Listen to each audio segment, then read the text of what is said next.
Boy, this is so different. You want some coffee, man? Yeah, thanks, man. I've been thinking a lot about purity lately. I think about my own life and how I've made some bad decisions and gone down the wrong path. And I've always wondered, how did I get to that point where I wanted to make bad decisions? Yeah, that's a good point, too, because you don't just wake up one day and say, I want to do all the wrong things. It's something that's conditioned within us. And, there's actually a verse about purity. There he is, knows right where his Bible is. Right, 1 Corinthians 14:20. It says, in regard to evil, be like infants, but in your thinking, be like adults. Yeah, it's starting to remind me of, like, when I was working for this company, and I was working salary. And what I was told is we were going to work 5 days a week. It's going to be 8 to 10 hour days. It ended up being 12-hour days, 12 to 14-hour days. And it was like, if they would have told me that right off, I'm not agreeing to that. Are you kidding me?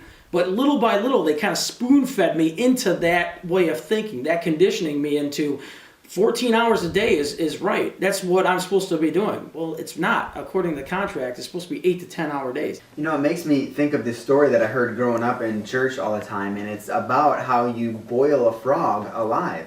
Have you ever heard that before? No. This is the concept. If you put a frog inside a pot of boiling water, the frog will immediately realize it's in a condition that it doesn't want to be in, and it'll immediately jump out.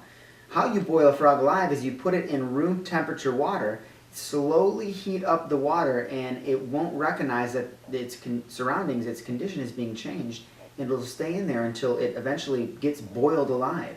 Isn't that crazy? I don't know if the story's fully true or not, but do you think what I'm thinking? I possibly could be thinking what you're thinking.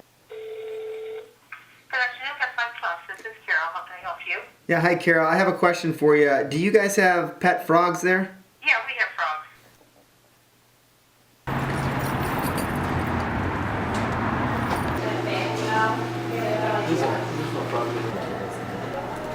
That's the line one. I don't even see him in there. Yeah. Right? Thanks, buddy. Right on up. What are you gonna do? Boil them alive. 7:40. Oh, We are going to boil the frog alive. So Josh, what is it that makes people want to compromise on their beliefs? Today's society, it's very easy to go with the flow.